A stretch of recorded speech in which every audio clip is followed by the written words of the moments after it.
All right, I'm back. So, I had surgery last weekend, then we bombed Syria, and I want to talk about gun control. Let's do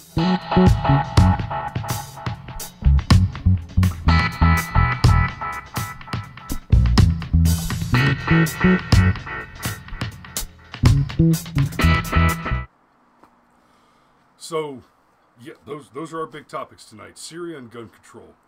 And I'm not going to talk about Syria a whole lot because there's so much information still coming out. I'm still not entirely certain where I fall on that. For those of you that tried to watch last week and missed me, sorry I wasn't here. I had I had surgery on my left ear, and it wiped me out a little more than I expected it to. They peeled my ear off the side of my face and drilled me and cut me, and yeah. But hey, now I can get hearing aids. That's right, I had to have an invasive surgery to get myself up to the level that I can get hearing aids. Whee! So,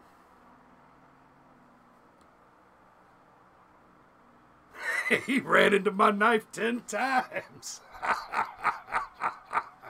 Oh, Julie, I'm glad you're here.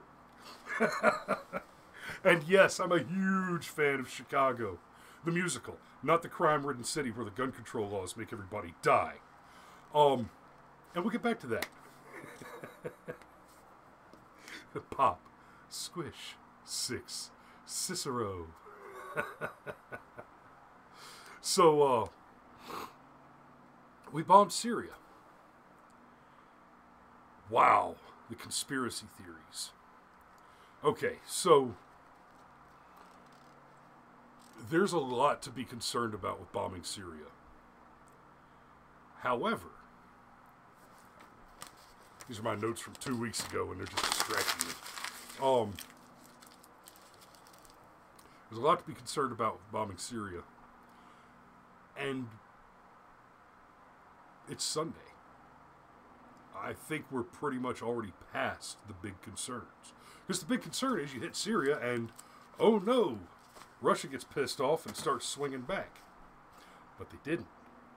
In fact, Russia has made statements claiming that they took down a lot of the missiles. The Pentagon says that we had 100% strike effectiveness. Yeah, maybe we're somewhere in the middle of that. And we may never get truth on that. But we do have compelling footage and satellite imagery that the strikes, even if they weren't 100% of the 105 Tomahawk missiles on target, the targets are destroyed. So, yeah, if Vlad managed to shoot a couple of them down, good for him.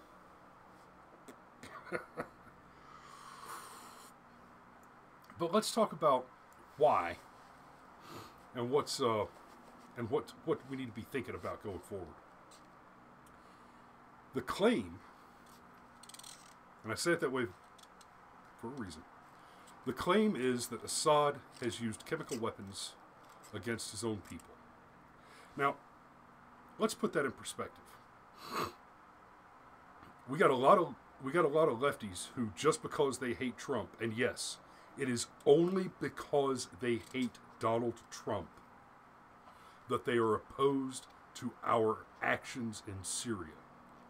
Because it's the same people who were either silent or wildly supportive of Obama taking similar actions. Now, I would like to point out that when Obama was still the president, I was critical of some of his military stuff. A lot of what I was critical of with Obama were his rules of engagement for our troops on the ground, because he had this ridiculous policy that you're not allowed to return fire on the enemy if returning fire.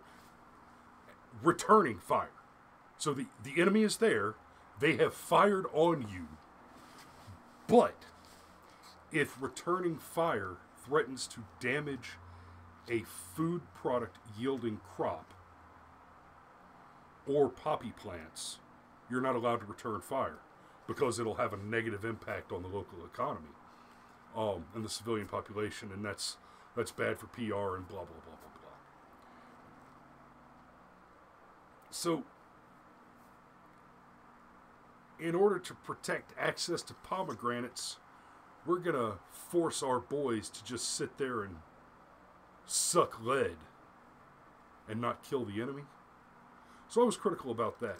But let's talk about drone strikes for a minute. A lot on the right have been pointing out that a lot on the left, who are very critical of Trump taking actions in Syria currently, remain silent as Obama killed thousands with drone strikes. I was also critical of Obama's use of drone strikes, but it wasn't that he used the drones that I was critical of. I was actually fully in support of Obama's use of drone strikes. I think it's probably one of the only two things he did right.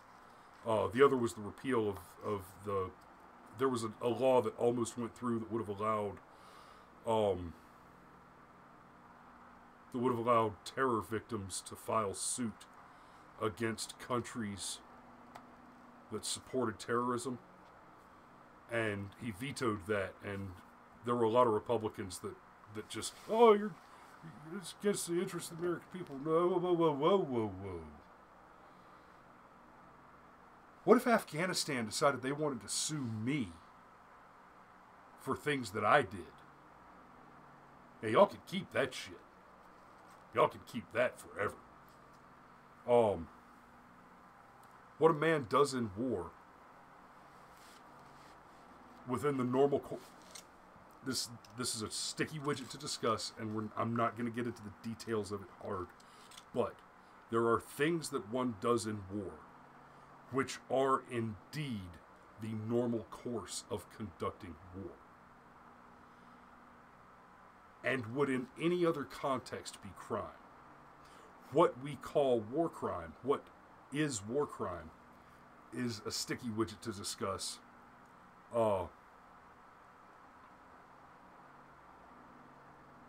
And not anything I did.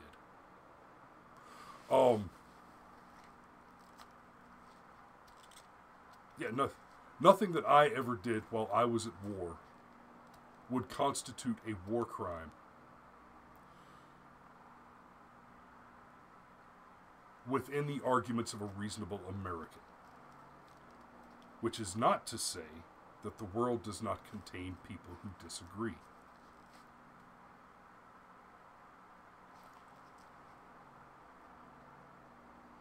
Yeah, I think I'm comfortable with that phrasing. But this claim that Assad... back to Obama real quick. So Obama drone striked the shit out of the Middle East. Now, here's the problem. Some of these drone strikes were against U.S. citizens without due process. And Obama was such a hypocrite on the rules of war, on his critiques of the war. And let's not forget, Barry O has been a vocal supporter of the claim of Russian interference into the U.S. elections. You know, after the election was won by Donald Trump, and of course, before Donald Trump won the election, Obama famously said, no serious person could possibly believe that the Russians could have any effect on our election. And of course, he started singing a different tune as soon as Hillary didn't win. But that was the expectation. The expectation was that Hillary was coronated, and no serious person could suggest that the Russians could influence our elections because they're so big and so diverse and so decentralized. And he was applauded. He was applauded massively for that statement by the left, because he was speaking against Trump's assertion that Hillary was somehow involved in voter fraud and in bed with the Russians, which was clearly a counterclaim being made in debate. So, fast forward to today. We've bombed Syria again, and I do feel some kind of way about that. So let's talk for a moment about the claims of false flag attacks. There is the claim, some of the media are asking if we have any evidence that there was actually a gas attack of any kind. And I'm not going to jump too far ahead. David Mamet, his film Wag the Dog, if you haven't seen that, watch it. Go watch it. It's entirely possible that the United States of America, including our government up to President Donald Trump, is the dog that's being wagged. That's possible. I've seen some photographs of people who appear to be the victims of some horrible affliction, which are labeled as sarin gas results in Syria in the correct time frame. But buddy, I can lie to you all day with Photoshop. So those images can only be so compelling. Now, there's also the claim, the massive criticism of the whole weapons of mass destruction debacle. Of course, we went into the Middle East after weapons of mass destruction, Saddam, blah, blah, blah. And, we didn't find any weapons of mass destruction.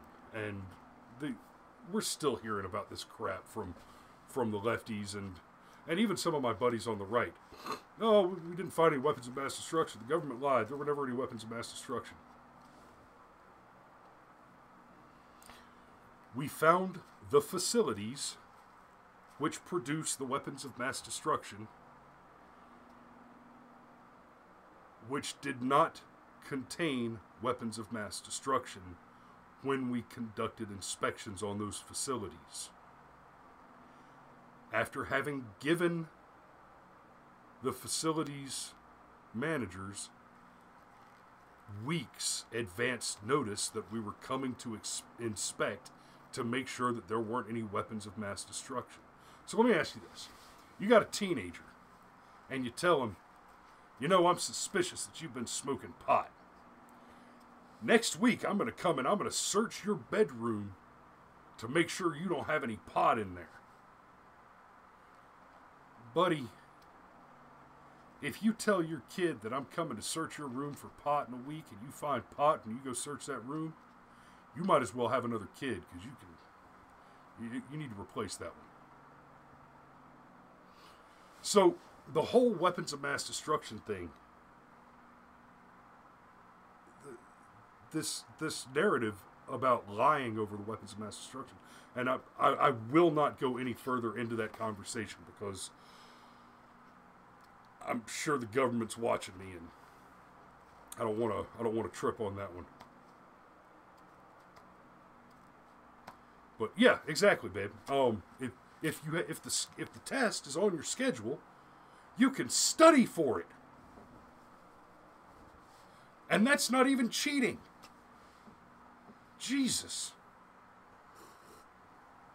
So, but of course, that's popping up in context around this conversation about Syria because the claim is that, well, America lied about weapons of mass destruction before. Why couldn't they be lying now? Oh, God. And then, of course, the Russians are claiming that the gas attack happened, but it was conducted as a false flag attack by the British. And that's a fun conversation going on over there. I can't wait to see how that develops. Then, of course, there's the FSA in Syria, who has also been blamed as false flag operators. No evidence has been advanced to support that claim, but there is compelling logical argument that the fact of the matter is there's a civil war raging in Syria right now, and Assad is winning that civil war. Assad is winning that civil war, and America has telegraphed that we want to get out of Syria.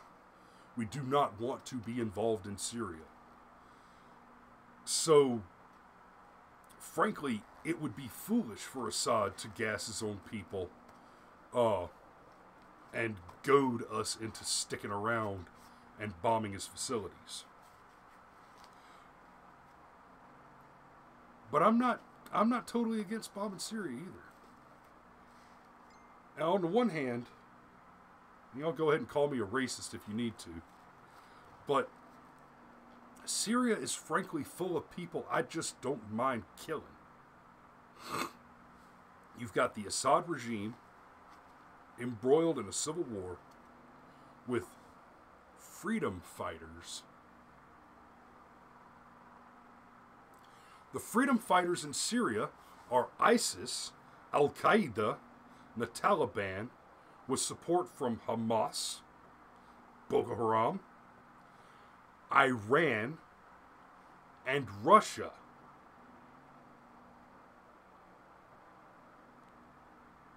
There's nobody in that equation except for the Russians to an extent, but let's be clear, the Russians we're talking about in Syria are not official, professional, uniformed Russian military.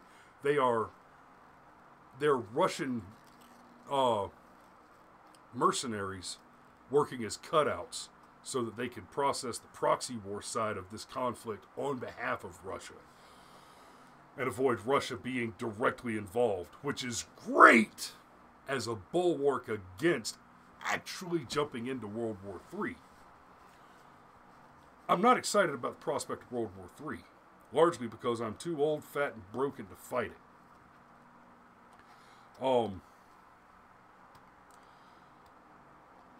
As much as I'd love to pick up a rifle and go to work, buddy, my knees hurt. I'm tired, and I need to poop too often. Because I'm old, fat, and broken. It is what it is. But yeah, basically, I don't hate Russians. I don't hate Russia. And I may circle back to this a little bit, but just real quickly. I firmly believe, I really do, that right now, if it had not been for this left-wing horseshit witch hunt, the whole Russia collusion, P-tape, golden shower scandal thing. Okay, you got the dossier that has all these ridiculous claims. We find out that it was completely funded by the Democrat National Committee in conjunction with Russian military intelligence to discredit Donald Trump and undermine his presidency. I honestly believe that if it were not for the Mueller investigation and this Trump derangement syndrome that has been causing more and more problems to develop diplomatically between the U.S. and Russia, I believe that we would be in a very friendly position with Russia right now under the leadership of Donald Trump, based on his positional rhetoric prior to the election.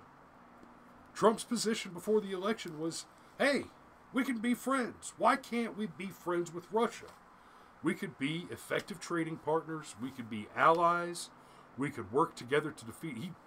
Trump seemed pretty convinced before the election that we could be friendly with Russia and work with Russia to defeat ISIS. Now, we have defeated ISIS. We have routed the sons of bitches without Russia. Thank gods for that. Yay. But now we're staring down 18 months of a pseudo-criminal investigation which has named no crime, produced no evidence, and generated a handful of indictments that are unrelated to the cause of the investigation. Yeah, I can see that if somebody was just constantly shoving their nose up my ass, to see if I had stolen their cheeseburger when somebody else had clearly eaten it. Eventually, I'm just going to shit up your nose. Eventually, I'm going to get tired of you being in my business, and I'm going to shit right up your nose. That's what's going on with U.S.-Russia relations right now. Putting soap into polluted water.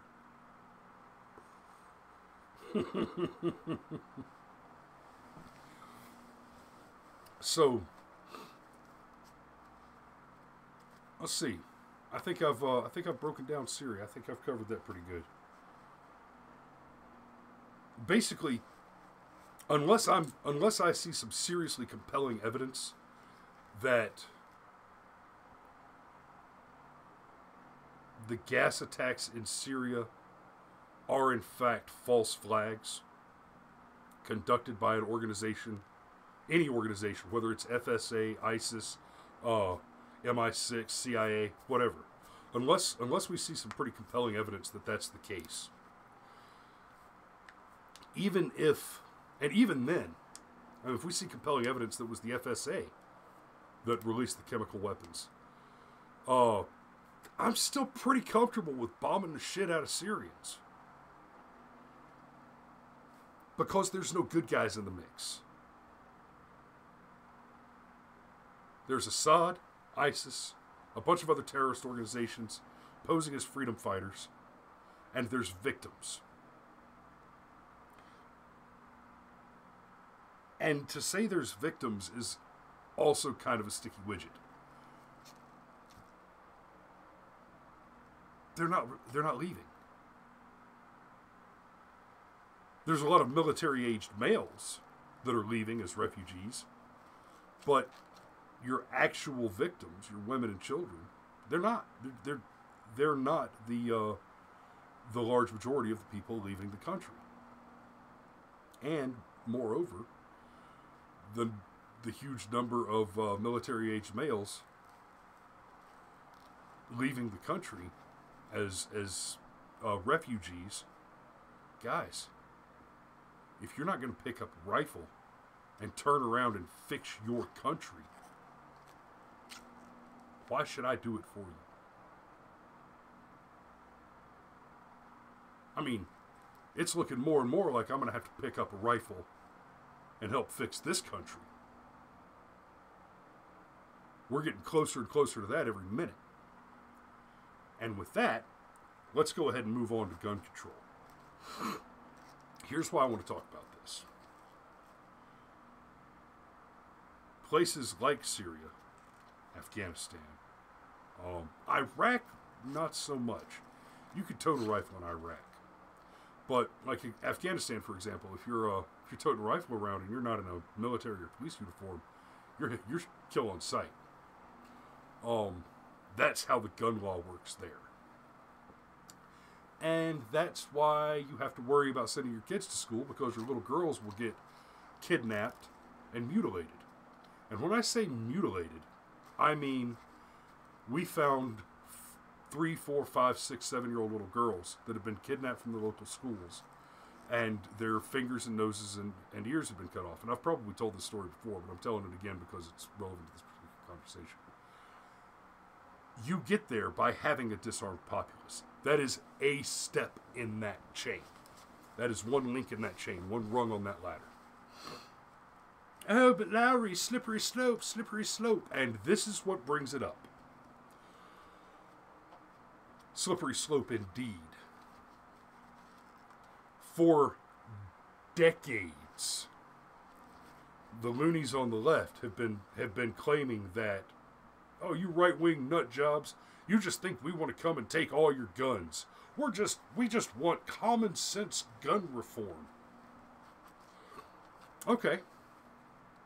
Before I get to the data of late that gives the lie straight to that, let me just pop this out there. Leave a comment, leave the question in the comments below, or leave an answer rather. I'm going to ask you a question. If what you want is common sense gun reform that will prevent criminals from acquiring firearms and then using them to cause crime, to do crime and cause harm.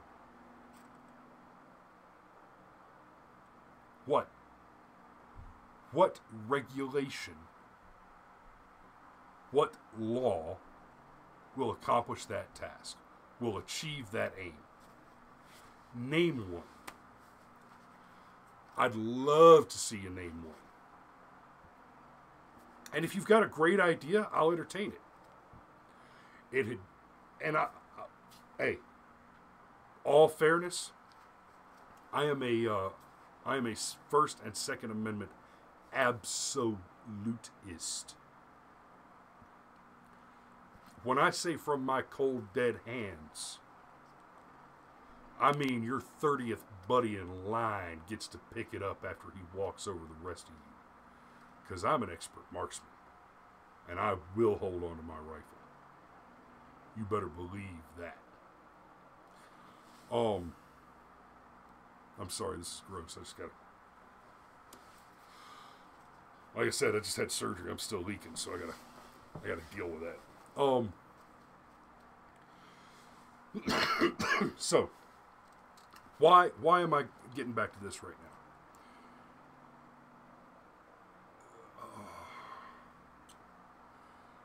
The British are coming for your knives.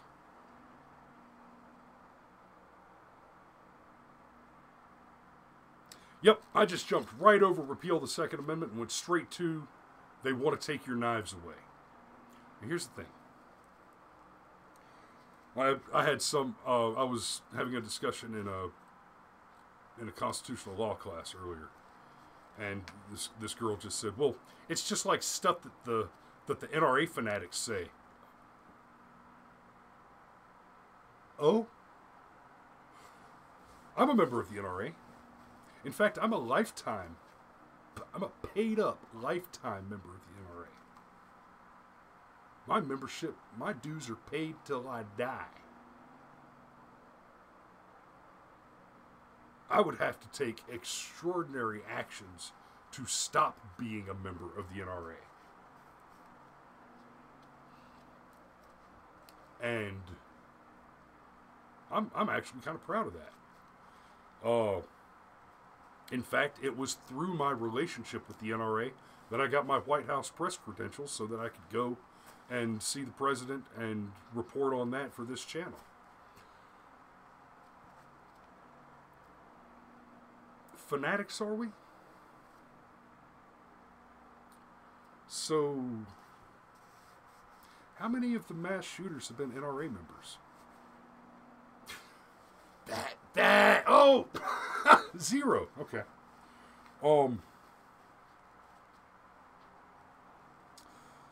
And of course, as gun nuts, as fanatics, we're opposed to all gun regulation. Oh, but... And don't get me wrong. I'm actually ashamed of the NRA for this. But they made the Brady Bill happen. Without the help of the NRA, the Brady Bill would not have happened. Without the work of the NRA, there would be no universal background checks. Oh, that's another one. They keep saying they want universal background checks. We have universal background checks. Unless you are one private citizen selling a firearm to another private citizen in a private transaction, you cannot purchase a firearm in the United States without undergoing a background check. Well, you could just go on the internet and buy a gun, and you don't have to go through a background check. Bullshit. No, if you purchase a firearm on the internet, it's delivered to a gun store, to an FFL license holder, a licensed firearms dealer, and you go to the gun store where you are subjected to a background check, and then you can take your gun home that you've already paid for. Oh, what about the gun show loophole? Okay, gun show. gun show loophole. How does that work? You could just go to a gun show and buy a gun without a background check. No, you can't. To every single lib that says gun show loophole, it's not hard. Okay, this is not difficult. This is one of those things where an example disproves your argument. Well, we need to close the gun show loophole. Go to a gun show where a firearms dealer can sell you a firearm without conducting a background check. Now, as far as, but what if they bought it from a friend, babe? Okay. The federal government cannot regulate trade between individuals unless that trade crosses state borders. And even that, to a great degree, is a gross abuse of the Commerce Clause. To make regular trade between states. Gross abuse of the Commerce Clause has... A gross abuse of the Commerce Clause is what gave us prohibition, on the drug war prohibition on narcotics and scheduled substances, not alcohol prohibition. That was actually done with an amendment. The 18th Amendment, ratified and passed. That's how you get prohibition. Which, of course, we know to be ineffective. But yeah, as far as between friends or family, yes, I have literally handed someone cash in a parking lot for a gun.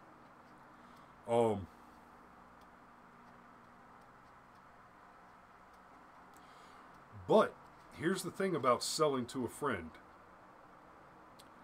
Even though you cannot be required to do a background check, it is a crime to knowingly sell a weapon to someone who is not allowed to purchase one. So if you've got a friend who you know to be a felon and you sell them a gun, and it can be proved, you know, if it goes to court, it has to be proved that you knew they were a felon. And really what that means is it has to be proved that you could not reasonably not have known that they were a felon. And then you sold them a gun anyway, and now you've committed a felony, and hey, no more guns.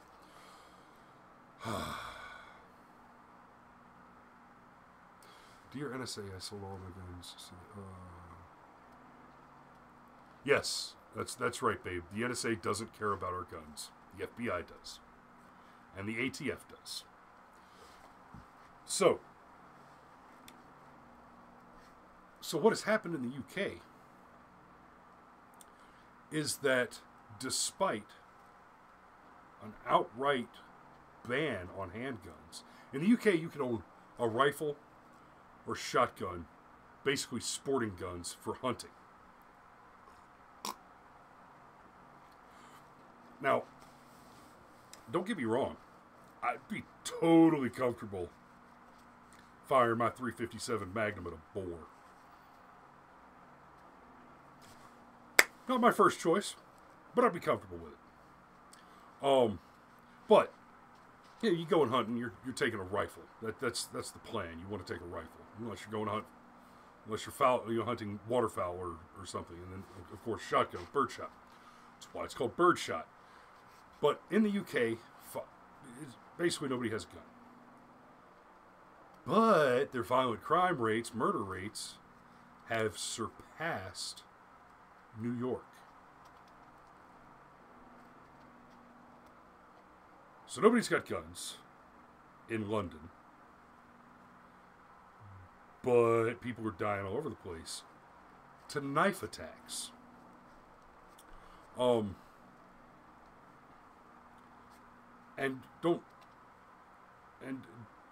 please don't be misled. These knife attacks are being largely conducted by grooming gangs and basically Islamic immigrants. So they're demanding, and I shit you not, they're putting amnesty boxes on the corners for people to drop their knives in. Sadiq Khan, mayor of London, has actually said there is no reason. See if this doesn't sound a little bit familiar. There is no reason that anyone should ever have to carry a knife. If you do, we will find you and punish you. Now, of course, our beloved, most holy General Mad Dog Mattis says, I always carry a knife in case there's cheesecake or I have to stab somebody in the neck. I agree. I also always carry a knife for the same reasons. Also occasionally apples. But good God, can you imagine if somebody brought out a cheesecake and nobody had a knife? I can't cut it with my 357. So you carry a knife. And a gun, because I have cheesecake now and I intend to keep it that way. It has gotten so bad that this is, what I am about to say is not satire. I am not speaking hyperbolically. I'm not cracking a joke at the expense of our friends across the pond. It is literally the case that there are members of Parliament right now arguing that kitchen knives, especially large butcher knives and cutting knives, things of that sort, chef's knives, they are literally arguing that one should apply for a license as a professional chef in order to be allowed to purchase large, sharp chef's knives, or to continue to own them. I shit you not, that is the conversation they're having. But of course, this is a slippery slope. Oh, your slippery slope fallacy. Just because we pass common sense gun control laws doesn't mean we're going to come for your guns. Doesn't mean we're looking at full-scale confiscation. Oh? Well, thankfully, the left, because they're tyrannical and fanatic, eventually says what they really mean. A couple of weeks ago, Justice Stevens, retired Associate Supreme Court Justice. He was not actually a Supreme Court Justice, he was an Associate Justice of the Supreme Court. But he penned an article arguing that we should repeal the Second Amendment. In that article, he also mentioned that he was one of the signatories to the dissent in the Heller versus DC case, which is very telling. Because in the Heller versus DC case, the lefties like to make this claim that Heller v. DC reversed the court's interpretation of the Second Amendment. That up until Heller v. DC, which wasn't that long ago, kids, that the court held that there was no individual right to keep and bear arms. Bullshit. You would have to be an absolute crayon muncher to believe that. I don't know about y'all, but back in the 80s, when they still beat me with a paddle for mouthing off, my history teachers, who were on the left, taught us in civics that the Constitution guarantees you the right to keep and bear arms. Now, while it's entertaining to point out that the right to keep and bear arms is not restricted by any language within the Constitution to the age of majority, the fact of the matter is that we have accepted that restriction. That the rights of the people belong, and the left is pretty comfortable with this, the rights of the people belong only to the people who have attained the age of majority. For example, you don't actually have a right to life until you're over the age of 18, apparently. Because, wow, they're totally comfortable with us just pulling babies apart with forceps. But while we're taking your money at gunpoint to fund abortion clinics, we want to make sure that you know that we absolutely do not accept your right-wing nutjobbery and your obsession with killing children. I cannot believe this. I'm actually having lefties argue with me and tell me that as long as I support the Second Amendment, I am interested in killing children, and I support killing children. Let me clarify something for you, sweetheart. There are gun owners who have acquired firearms without first deciding that they want to use that weapon to commit murder.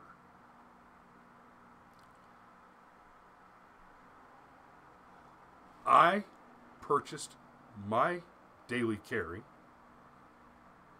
with the express purpose of having a firearm that I can carry on my person so that if the worst should happen, I can defend myself, my family, and all free citizens within the effective range of my weapon from doers of evil. So when the lefties make their blanket statements like that supporting the Second Amendment means that you support killing children, one anecdotal point of data equals defeated argument. However, there are no consumers of abortion as a service. I am making this statement categorically. No one has ever voluntarily had an abortion. No one has ever voluntarily purchased abortion services without first making the decision to end the life of a child. If you have purchased an abortion, you have done so by choosing to kill a child. It is possible to purchase a firearm without intending to kill a child. And in fact, many of us purchase firearms and never kill children. No one who has paid for and successfully completed an abortion has not voluntarily ended the life of a child. This is not complicated. You can buy a gun without murdering children. You cannot have an abortion without murdering children.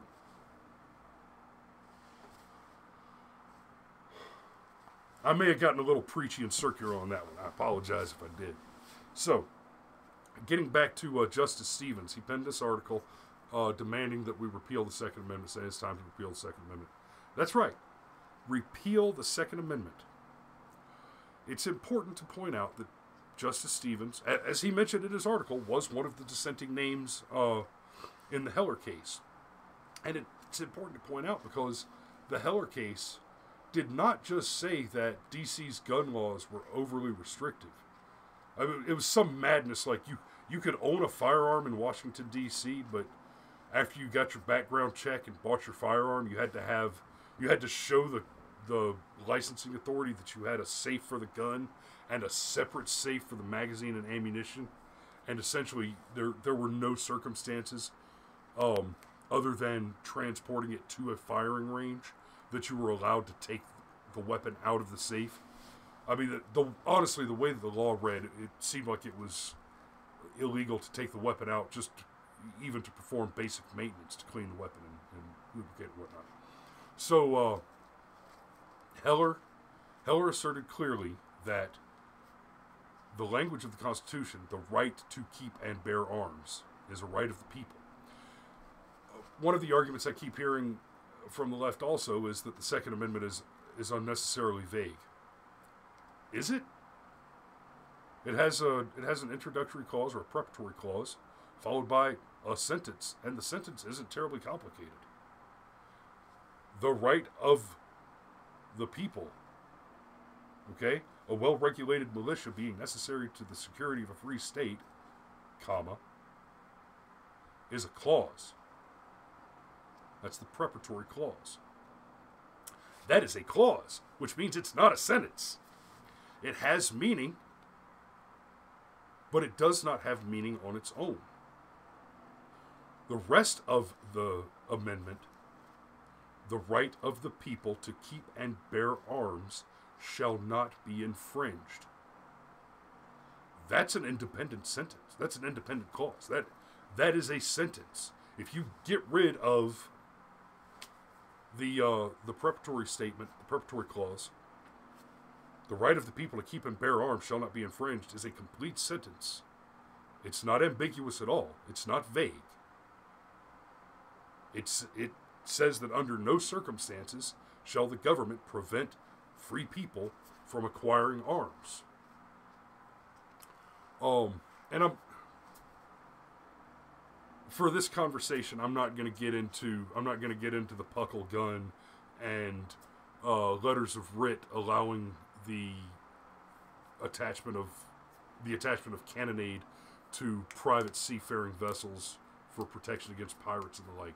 But all of that is, of course, a part of it. I want to talk more about the militia. In Georgia, for example, Rod and I have talked about militia districts. Shortly after the ratification of the Second Amendment, the first Militia Act was passed. Federal law, as defined, the Militia Act is federal law. The first Militia Act recognizes not just the right of the free people to keep and bear arms. It requires that military-aged males, able-bodied males of military age. So if you're crippled, if you're broken, if you're handicapped in some way, you're presumably exempted.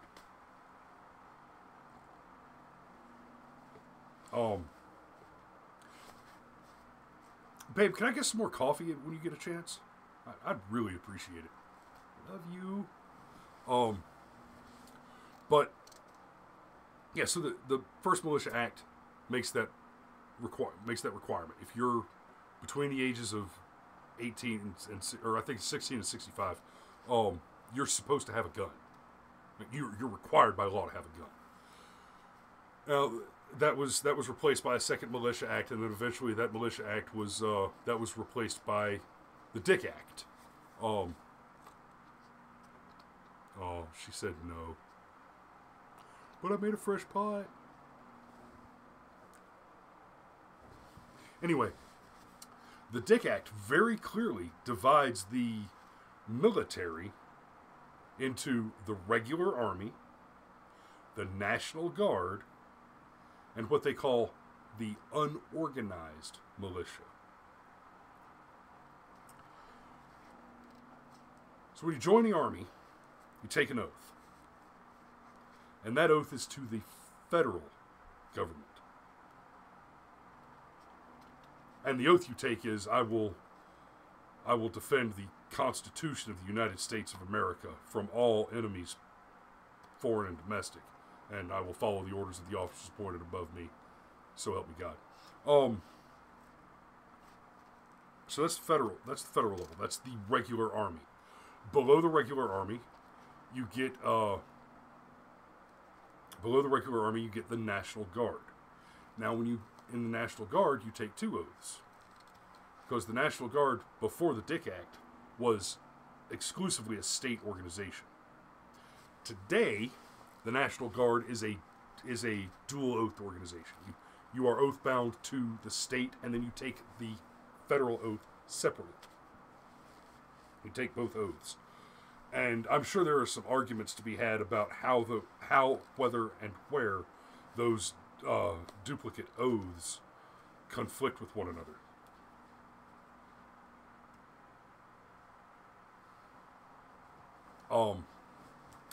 And then there's the unorganized militia. So many of these arguments keep referring to the National Guard as the militia. Okay, but have you forgotten about the Georgia Defense Force? And, yeah, every state has something like the Georgia Defense Force. It is a state militia which is well regulated, which does include training,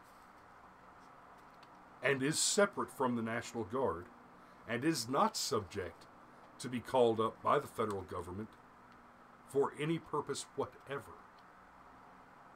And then, separate from that, is the unorganized militia. The unorganized militia is composed by definition, by the legal definitions within the Dick Act in referentially to the militia acts that preceded it. The unorganized militia is all able-bodied males of military age. So even when you make the argument, even when these lefties make the argument that the Second Amendment only refers to the militia, the founders were very clear that the unorganized militia is still expected to be well regulated, in that individuals are to keep their weapons in good and ready condition, and to train with them, and to be familiar with at least basic military tactics. But as a man, and yes, I do mean as a man, because feminists aren't interested in equal rights. They're interested in acquiring what they view as powers that men have, so long as they don't have to assume the responsibilities that men shoulder. Go back and look at the suffragettes and see how many of them were talking about how important it was to get involved in the draft of the fire brigades. Anyway.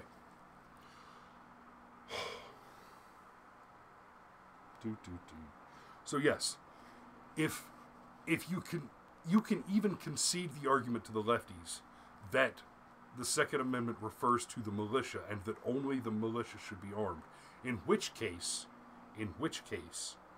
the argument is that men should be armed, are required to be armed, and that women do not have that right.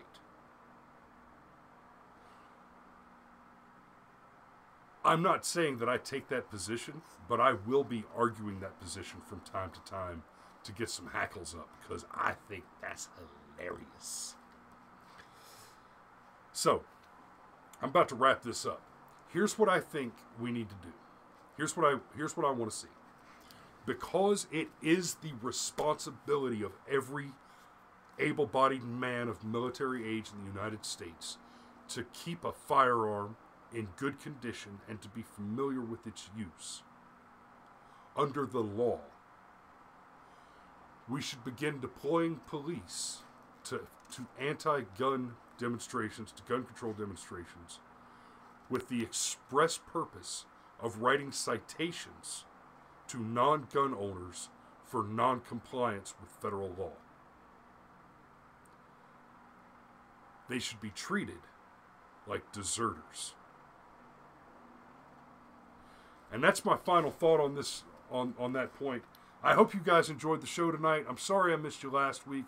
I'm feeling a hell of a lot better. Thanks for asking. Not that you did, but I love you guys. Thanks for showing up.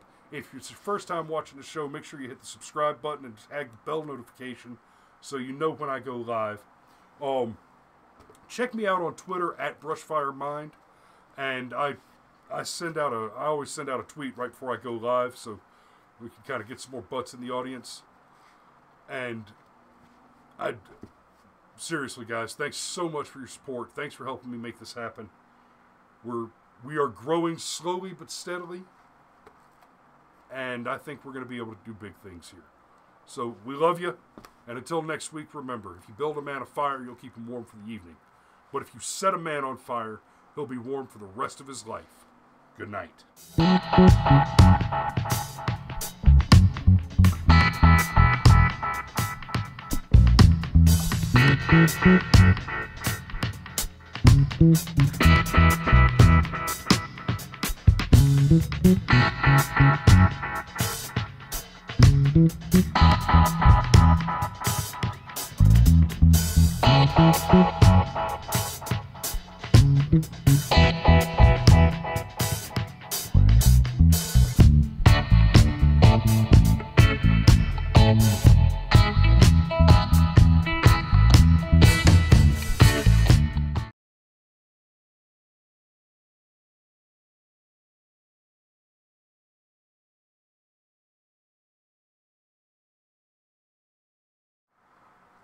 Oh, and babe, if I'm not there to shoot people who shoot at you, it's because I'm out making money.